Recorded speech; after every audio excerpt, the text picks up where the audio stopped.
Hi, everyone. I think we'll get started. Maybe we'll close the door. Welcome to panel 5A of Circ 2024, where we're going to talk about some of the politics and regulation of generative artificial intelligence. My name's Jake Goldenfein. I'm a senior lecturer at Melbourne Law School at the University of Melbourne and a chief investigator of the ADM+S Centre.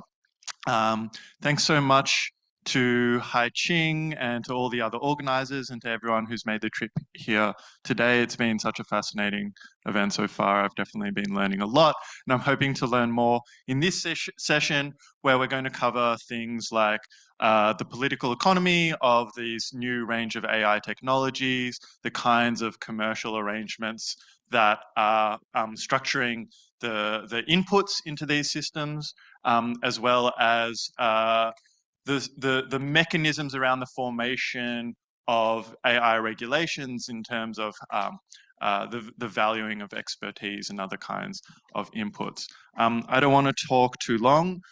We have 3 speakers in the panel, which means we officially have 15 minutes per speaker, but I think that maybe feel free to keep it short to make a little bit more space for discussion if you want, but I'll keep time and to 15 minutes and I won't let anyone go over.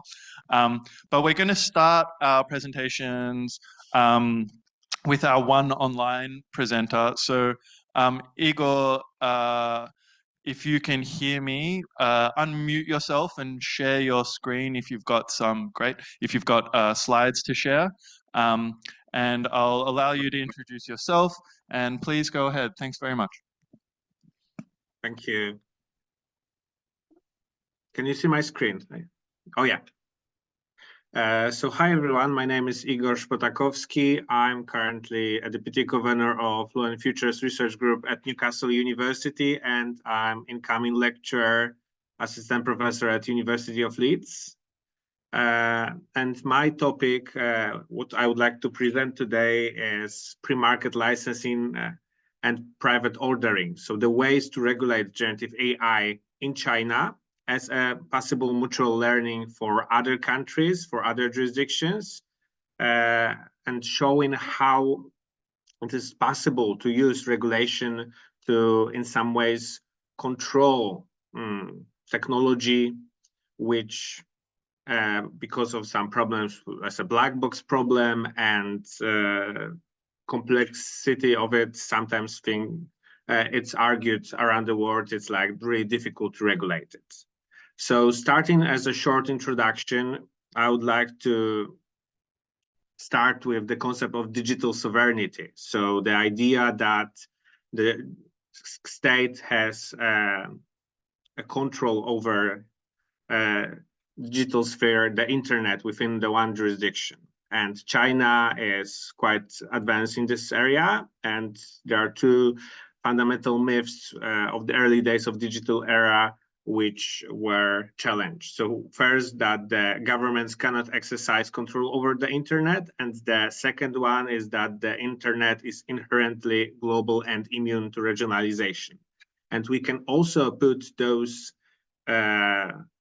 issues like the regionalizations to generative AI, not only to discuss it as a global problem, but also to discuss it from the perspective of the specific jurisdictions, specific regions, and there'll be a huge differences between the regulation of it in the future as well.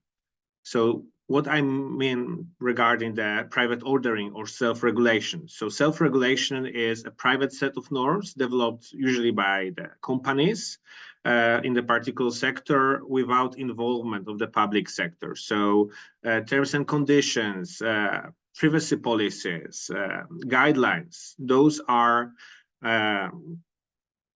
specific rules which are between the users and the companies and are not the hard law, but are partially enforced through the dispute resolution mechanism, usually by arbitration or by some other voluntary measures. And pre-market licensing is a way when the administrative decisions. There's some approval by the public administration body for conducting some specific economic activities, like concession for selling alcohol, or in this case, for providing a generative AI model to the public. They are subject to the state monopoly, and they are connected with the security reasons, sometimes also with the economical reasons, political reasons, and pre-market approval, pre-market licensing since the second half of 2023 is anticipated to play a significant role in shaping not only the current regulatory trends in China, but also globally. And the interest in this research started with the project in 2022, end of 2022, beginning of 2023, where me and my colleagues from University of Edinburgh and University of Glasgow conducted a research on the large language models and in different jurisdictions from the perspective of analyzing their self-regulation, so terms and conditions, privacy policies, guidelines, and we analyzed models regarding the text-to-text, text-to-audio, text-to-video, so different types. And those all were in the umbrella of generative AI models. So the technology that used deep learning models to generate human-like content in response to the complex and varied prompts. And this is not a new technology, but the current size and stage of it is magnificent comparing to the past. And this is really important because there are many challenges regarding possible bias, discrimination, misrepresentation, illegal and harmful content which is generated. With the elections all around the world, there's a lot of problems with misinformation regarding the fake news, copyright infringements in inputs, but also the problem of ownership of outputs, or a lot of issues regarding the privacy, the issue of the erasure of the data, possible control against using of those models by minors. So those are problems which usually should be regulated by hard law, but because the technology was quite new in 2023, many of those issues were only resolved in self-regulation. So in terms and conditions, in privacy policies, and other community guidelines, for example. So nothing binding, and sometimes those all types of documents were only treated as a contract between the parties, so user and the company, without an involvement. So, for example, if there were infringement of the third-party rights, it was really difficult to do something about it from the perspective of self-regulation.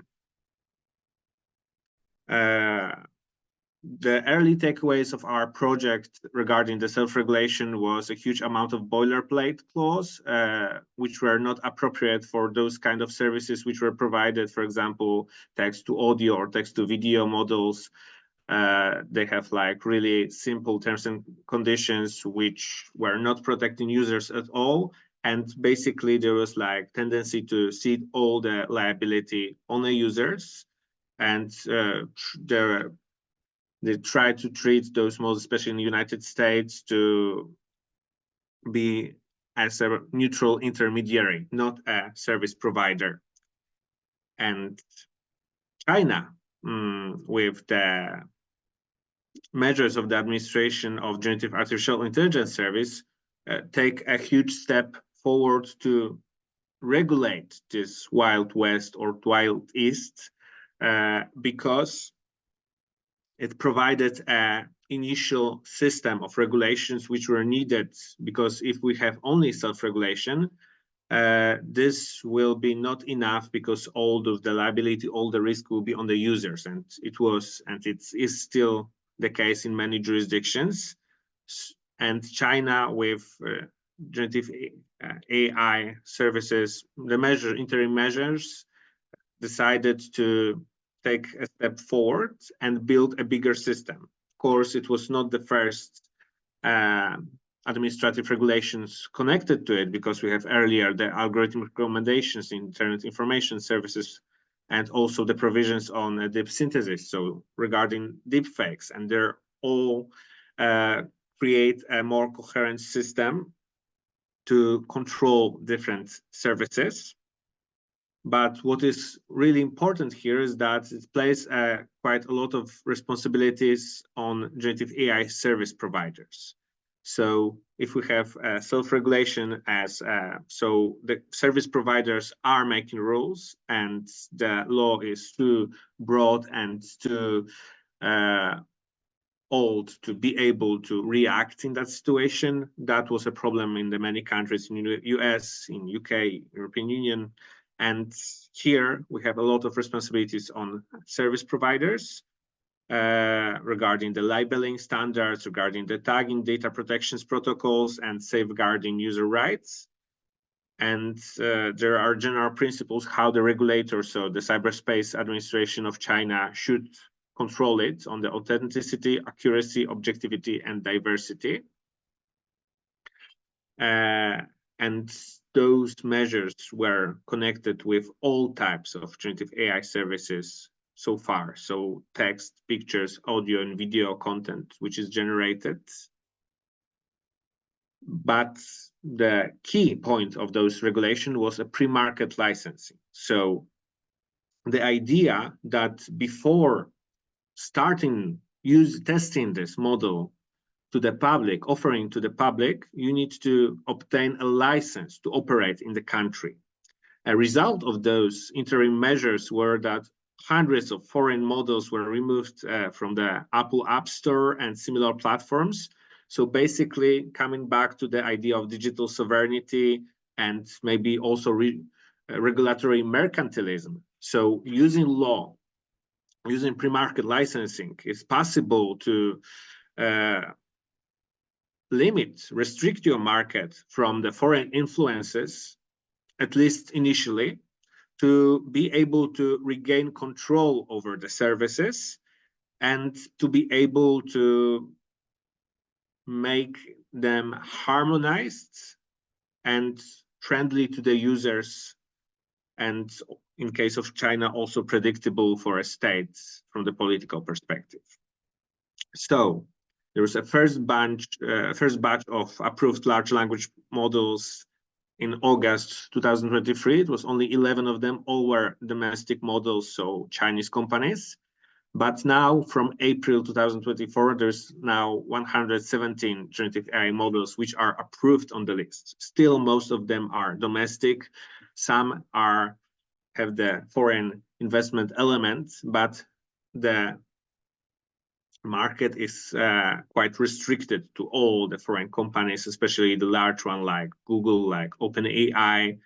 So this is the way where there's a regionalization of the services, but on the other hand, there's also a control over the service within the jurisdiction.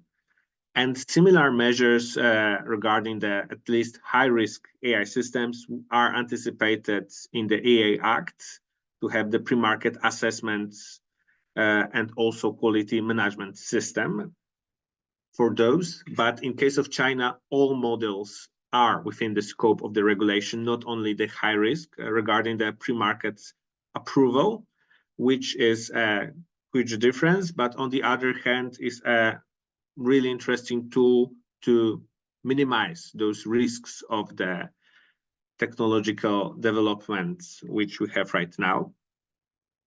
And what is the result? Basically, when we start project on self-regulation, we analyzed those available to the public, or we ask also some companies to provide the terms and conditions of their models. And we were able to compare this with those after the interim measures of generative AI in China were enforced. And practically regarding the Chinese models, there is no big difference. There is no change for the initial, those models which were initially there. But what is significant is that all new models also have the similar terms and conditions. So the result of generative AI measures is harmonizations of terms and conditions, harmonizations of self-regulation of the models, so the privacy policies, so the community guidelines, all those regulations, all those documents which are issued by the company themselves based on it. While in Western countries, while in the United States right now, there is a huge discrepancy when we look into different models. So it's still difficult to protect the users. It's still difficult to predict how it will be resolved in case, for example, of the copyright infringements. Now it's better than it was in 2023, but still it's a lot to do. And the Chinese example shows that even with the regulatory guardrails, it's still possible to have that innovation, because now there's 170 approved models, but in the background there are more and more. The market is starting to be bigger and bigger, so the regulation is not killing the innovation, and pre-market licensing at some point is a really interesting tool from the perspective of regaining control over your digital borders as a jurisdiction. So also digital sovereignties. It is really important from the perspective of national security risks. It's especially important if you have the elections, your risk of fake news, to make sure that there are specific guardrails, that there are specific standards of the models. Of course, there is difference between the Chinese example and, for example, European Union, because in China, most of the companies are domestic, while in Europe, in European Union, 26% of the companies within the generative AI sector are from other jurisdictions. So the problems are different, but still the mechanism of pre-market licensing is starting to be the leading one, or it should be in many jurisdictions, as at least to be discussed, and there should be some concerns of using it, because the Chinese example shows that higher regulatory guidelines are not killing innovation. Thank you very much. We're muted, I'm sorry. Who would think Thank that in this hybrid context, failing to unmute oneself can still undo everything? So thanks, Igor, for the presentation. We'll now move on to Ling Hu, who's going to present on political economy of generative AI in China. Okay, hello everyone. I'm Hu Ling from Peking University Law School, and today it's a very honor to share with you some of the studies I'm currently conduct. The title is a general title is Political Economy of Generative AI in China, but actually I'm just wish to take copyright law issues as an example to illustrate especially the interest conflicts and how the law respond to these conflicts between different interest groups. And actually, you can see both in China and in the United States, in EU, you can see there are quite a lot of legal disputes surrounding the like copyright issues, right? For example, those large language model companies, they use some human work to train their algorithms, so that of course without mostly without any authorization from the copyright holders. So you can see there are so many cases. In China, there are also some increasing numbers in this field. So there is no litigation in China on whether, for example, how the AI generative content should be protected. For example, if I'm using a software to generate, and I didn't declare, or even I declare, oh, this is generated by this generative AI, but how the law would protect this kind of content, this kind of work, is still uncertain. So and of course, there are quite a lot of articles that discuss these issues, mainly focus on, for example, the legal nature of AI generated objects. For example, whether first step is to see whether this is a human work or non-human work, right? So when we judge whether this is a human work, maybe we'll talk about this, any originality in this work, and then we will decide whether the law could protect it or not. So, but the problem is that finally people will always go to the discussions about whose interest could be protected and involved. For example, whether this whether AI could enjoy some subjectivity legal status, or whether this is any author right. So current discussions, I think, just care about whether AI generated works could be protected by the copyright law or other laws. But the problem is that they only, especially the IP, many IP scholar discussions, just first look at whether treated AI generated tools as a tools, and then they analyze whether human could be involved in this creative process, and then they decide whether this is could be authorized or treated as a work or not. So this is a very typical routine about how to treat AI generated works. But the problem is that I think it's not enough to see the behaviors, whether the software provider or AI being involved into this process is so important, because it is also crucial to see whether the software itself forms as an organization. People usually treat AI as some technology or some objectivity, but the problem is that it could be some like a platform, like a economic organization. So today my topic just focus on whether generative AI could be used or even evolves into some platform thing, so that maybe some maybe similar legal issues could be combined with the traditional discussions. So I I just write that if it's simply technology, I don't think there is there is so much to talk about. But the problem is how the established socially productive organizations control the use of those issues, right? So so my research questions here is that they just provide, they try to find some answers from the current copyright laws, but what if we treat generative AI as some platforms, as some economic organizations, then we can compare the current status to the previous like platform era, like the traditional organizations, so that we can compare and we can further understand how copyright law would respond to this technological change. Here, I just very briefly, I just provide a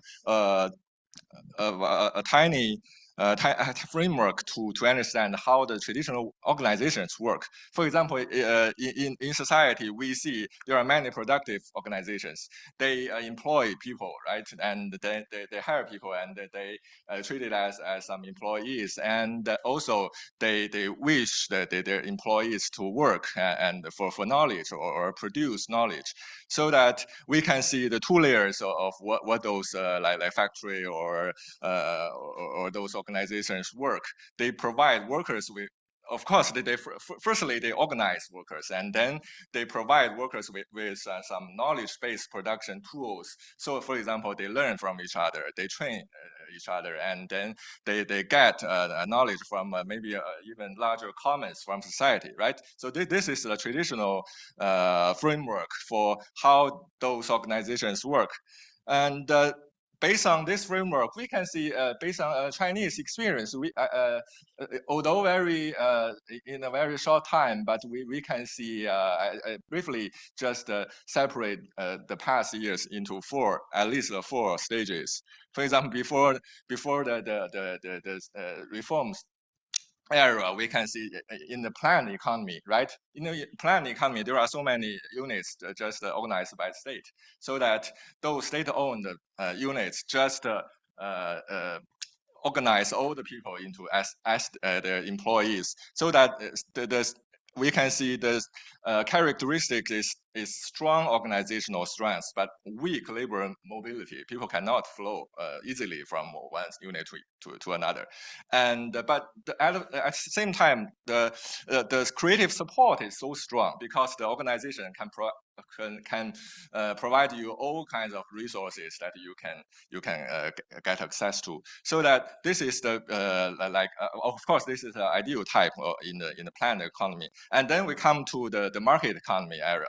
Then you can see all the state-owned enterprises just go into some small while private hands, and comparatively, its organizational strength becomes weak. But the problem is the laborers can flow very freely within this market, right? But at the same time, the creative support from the private firms could be weak.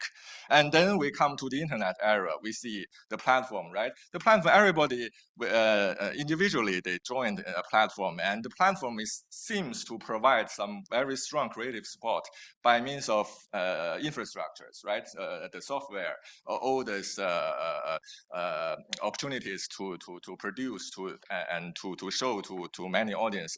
So you can see at this time, even in the platform era, the organizational strength is equally strong compared with the traditional the firm. But problem is that the labor mobility is still free, and the creative support is strong. So this is the platform. So finally, how about the large language model era? Right, we don't know yet. We see OpenAI, the ChatGPT. We see many Chinese software, but whether such software could be incorporated into the current platform model, we don't know yet.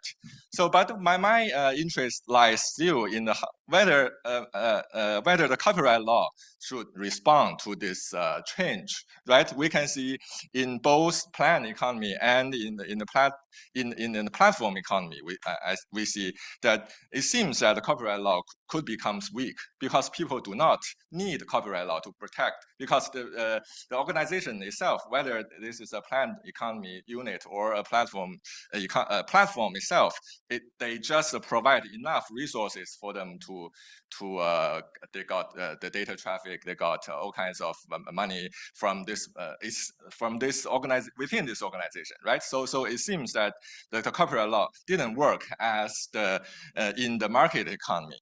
So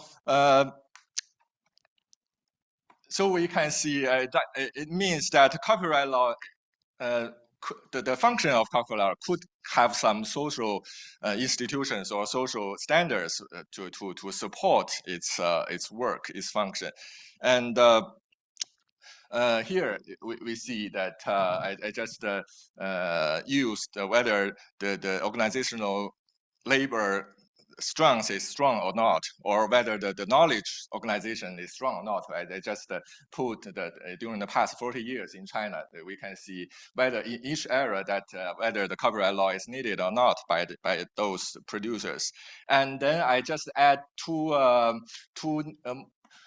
factors just I call illegal rights process. For example, between the market economy and the platform economy, there is a middle age that the internet seems to break the traditional rules, and then it just wish to establish its own rules. So that I call it the illegal rights. Maybe currently we see those LLM companies are maybe during the same process, right? They train their software and without any authorization from the human works. And further, we can still, of course, during the time limit, I just skip this, but we can see the further to discuss the factors affecting whether the copyright law, when we need copyright law, or generally when we need some laws to protect any right or not. I think there is a social institution to support that. For example, the capacity of the control, the ability of the production, and so on.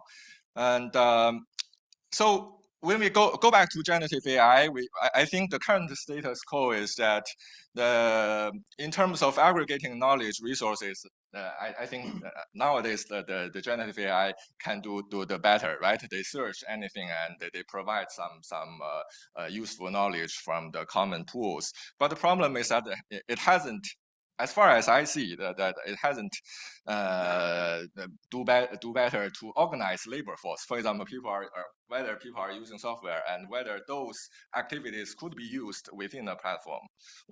I haven't seen that. Okay, so maybe in this stage, I think the Chinese experience that the court just just wait. I think the court are still waiting for this process to see whether there is a new mode of production to emerge or not. So okay. So I don't think this time is different actually. So I think it's enduring the similar process just last 20 years before when the internet arose. I think this this generative AI revolution do not change that much. So but of course there is some new problems at least in China. For example, all the huge platform companies are making their own AI, generative AI, and they of course it's enhancing their dominant market status at the same time. And it seems that although the platform could get aggregate commons of knowledge, but it seems it's quite closed, and they do not share with their competitors. And of course, there could be some difficulties in the interconnectedness, as said. So okay, the very short conclusion today. Today, my topic is just that whether maybe I just focus in two layers. The first layer is whether during the past 40 years in Chinese economic change, we see that maybe the mode of production has always been changing, and then it could affect, like at least as a superstructure. The law is a superstructure, right? So the law would be respond to this economic change all the time. And the second layer I wish to talk about is just whether the knowledge, how the knowledge commons come into being. Previously, it could be created within a very huge organization organized by the government, and then it goes to the market, and then it goes to a digital market within the platform. And what would be the future during the generative AI, or maybe in the future? We don't know, but we can see how this historical power can extend to the future. Okay, that's my topic. Okay, thank you very much. Thanks so much. I really appreciate work that understands copyright as, sometimes principled but always pragmatic. And I think the role of copyright in structuring these markets is so fascinating. And also just at the end, touching on the question of who gets to benefit from calling things a commons, I think is a really interesting and very live question in generative AI governance at the moment. All right, Gabriel, you ready? Okay, hi everyone. I'm Gabriel. I'm an MPhil candidate at the Hong Kong University of Science and Technology. And in this talk, I want to talk about the regulation of China's generative AI with a focus on how these regulations balance promotion of the technology and control of the technology. So very much since ChatGPT has become such a big thing, there has been a global debate on the risks of this technology. So we have seen extreme cases like this open letter of the Future of Life Institute, which even called for a complete pause of training certain AI models. On the other hand, other people have pointed out that this technology also has very big promises to change the world for the better, as seen by this also quite extreme statement that AI will save the world. So both of these are on the extreme end of the debate, but it's quite clear that there is some kind of trade-off to be made for this technology between promoting it and kind of reaping the fruits from its innovation, but controlling against the risks. And the case of China is interesting because China has actually issued binding regulations and standards for generative AI, as we've heard in the first talk, which kind of raises the question naturally of how do these new regulations in China strike this balance of promotion and control. And my talk will kind of try to address this from two angles. First is by looking at the policymaking process of these regulations, and then looking at the downstream implementation of them. So to start with, before I start, just want to say this whole project is a bit work in progress. It is mostly based on like close reading of the regulations, technical standards, and other policy documents, and the database of public comments on the draft regulation that we have created. And we're currently in the process of interviewing people. So we have already conducted like around 5 interviews with Chinese lawyers who are involved in the implementation of these regulations, but this is still a work in progress. We hope to interview more people. So all the findings here are a bit preliminary, let's say. Okay, let's start with the policymaking process. In April last year, there was a draft for the regulation, then there was a public debate, and in July, the final version was issued. The draft version was only issued by the Cyberspace Administration, whereas the final version was issued by a whole range of government agencies. I will come back to that in a bit. And in very simple terms, we can note that the draft regulation was very strict, very focused on control, and had a lot of unrealistic requirements, whereas the final version was much more lenient, had more industry support measures, and was more realistic. Just to give a few examples of these changes that we see. For instance, the scope of the regulation was narrowed significantly. The draft regulation would have applied to research, development, utilization, and provision of public services, so quite broad. And the final version drastically narrowed that down to just provision of public services. So this really just targets the kind of public-facing Gen AI products that we know as ordinary users, like ChatGPT. If you do something just enterprise to enterprise or internal R&D, it's just not covered by this regulation anymore.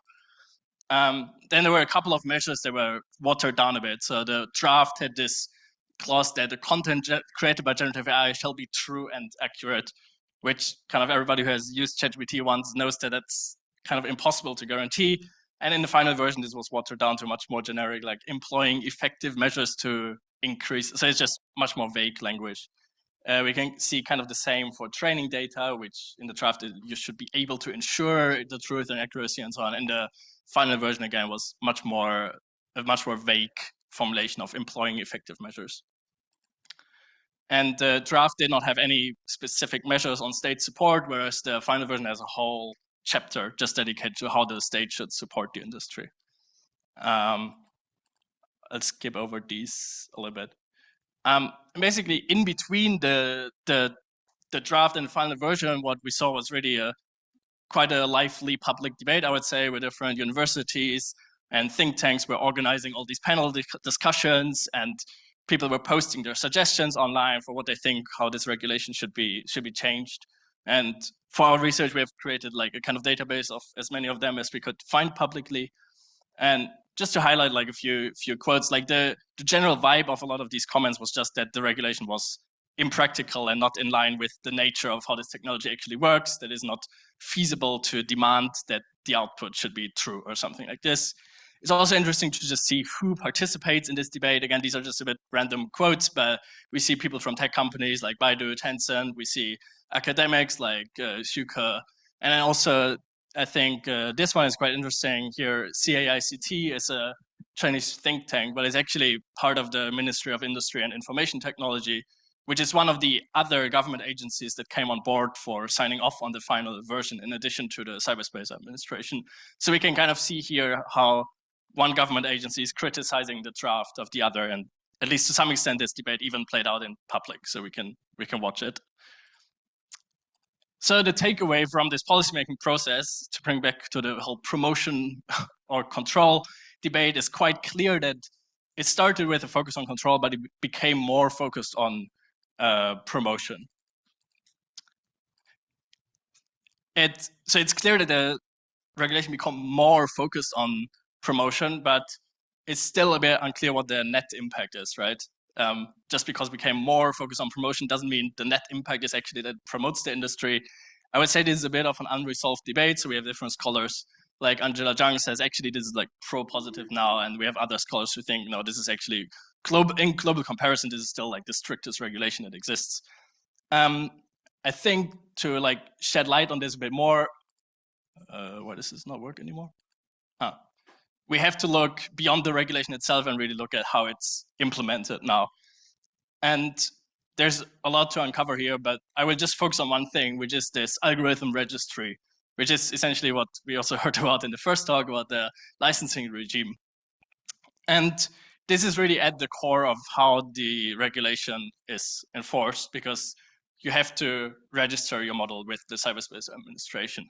This algorithm registry is not new. It was already introduced with another regulation on recommendation algorithms back in 2021, I believe. But I think even though this already exists for quite a few years and is such a crucial aspect of all of China's AI regulations, actually is not super well understood. And one open question is basically, should we think of this as just a mere registration or as a license, as we heard in the first talk?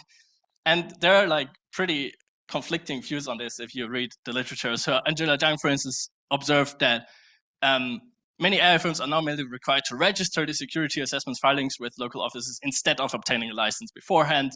Matt Sheehan comes to exactly the opposite conclusion, that in practice, regulators began treating the registration process more like a licensing regime. So I think there's just a lot of confusion about how this process really works. And I will try to unpack what I've found from conversations with lawyers who are actually guiding AI companies through this registration process and how they understand this to work. And basically, what I've heard from many sources now is that there is a new reality where actually we have two separate systems. So we have the algorithm registry, as we know it from these previous regulations on recommendation algorithms. But actually for generative AI, on top of that, in parallel, the state has kind of added an extra system, which is not really spelled out very explicitly in the law. It looks like it's the same as beforehand, but actually it's two parallel systems now. How this could look like for an AI company, they will kind of start with the original algorithm registration as they used to be. And then for a lot of models, the process would actually stop here. I'm not sure if I can move this around. Yeah, so for a lot of models, the process would actually stop here. They would be all good to go just with the algorithm registration. However, for some models, and this is especially these public-facing ChatGPT-like products, CAC would notify them that they have to go through this extra large model filing, which is something new. Or the company would do that themselves, directly notify them, hey, we want to make this public. And then this is crucial. Here, the company actually has to submit test accounts to the Provincial Cyberspace Administration. So they actually have to give the Cyberspace Administration direct access to the model so they can play around with it, ask questions, and see how it responds. And this is something that basically never happened in the traditional algorithm registry as we know it. CAC would inspect this. If they don't like it, you have to actually change your model and resubmit. If the Provincial Cyberspace Administration Bureau is happy, they forward it to the central level. They test it again. If they are not happy, you have to do the whole process again. If they're happy, you're good to go. So basically, when we compare these, the traditional algorithm registry and this new system, this is annoying. So anyway, the scope is much more broad for the algorithm registry. These are thousands of models that have filed already. And even if we just look at the category of models focused on generative AI, it's still around 1,000. Whereas this more rigorous process is much more narrow. So far, it's around 140 that have gone through this. And the original algorithm registry is largely a formality. So what a lot of them told me is basically, it's a little bit mafan, but it's not really hard. You just have to fill in the documents and you will pass. Whereas for the new ones, actually a lot of companies are still caught up in this process of like constantly revising their model, and it's unclear when they will get through actually. And also this new registration process is quite poorly formalized yet. It's changing all the time. I will get to this on the next slide actually. Approval times is a bit of a tricky one because I heard a lot of different numbers. But basically, the original algorithm registration was usually relatively fast. It just depends on how busy the Cyberspace Administration is. If they're not too busy, you should get through it in 1 month. Whereas for the new one, it very much depends on how many of these cycles of model revision you have to do. But even if it goes relatively smoothly, some numbers I saw where that takes maybe 6 months, even if it goes relatively smoothly. But I would take these numbers with a grain of salt because I saw so many different numbers from different people. So, but basically, I think the original algorithm registry, we can kind of treat it like a registration, not like a license, because it's largely a document-based formality. Whereas the new system that kind of informally emerged for generative AI actually functions like a de facto license for generative AI products that are public facing. Again, not internal stuff for enterprise to enterprise products. And yeah, as I said, this new process is still poorly formalized. Apparently it's also changing all the time. So different lawyers told me that companies are still engaging in negotiations with the Cyberspace Administration to kind of revise how this mechanism works because they're not too happy with it. But yeah, where that will go is unclear, I would say, at this point. Apparently there are debates about like narrowing the scope even further and having some kind of risk-based approach there, but again, that's up in the air. Okay, so to bring it together, basically from the policymaking process, the story is relatively clear, I would say, that the legislation has become much more focused on support for the industry and has become much less strict. However, if we look at the implementation, I think the picture becomes a bit more messy because at least if we compare this algorithm registration filing process to how it used to work with other AI systems before generative AI, it does seem to have become much more strict because it's kind of a de facto license now, which was not the case for other AI models in the past. And I think basically what's going on here is that the state, so even though I in the beginning framed this as a trade-off between promotion and control, I don't think the Chinese government actually thinks about it that way. So the regulation itself kind of refuses to make an answer to a question that says we should put equal emphasis on development and security. And then the Chinese Minister of Science and Technology recently published like a long essay on AI where he puts this idea even a bit further. He actually says, yeah, development is the greatest security, like 发展是最大的安全. And he actually picked up this idea from a Chinese academic like Zhang Linghan. Last year, she published an essay which was quite famous where she said, not developing is the greatest security risk or the greatest non-security, like 不发展是最大的不安全. And then he just flipped this around, basically saying the same thing. So yeah, I think the Chinese government really thinks they can like, yeah, have your cake and eat it too. Have a thriving domestic generative AI ecosystem while at the same time controlling it relatively strictly through this licensing regime. Okay, that's it. Thanks a lot, everybody. I think I just made it in 15 minutes. Okay.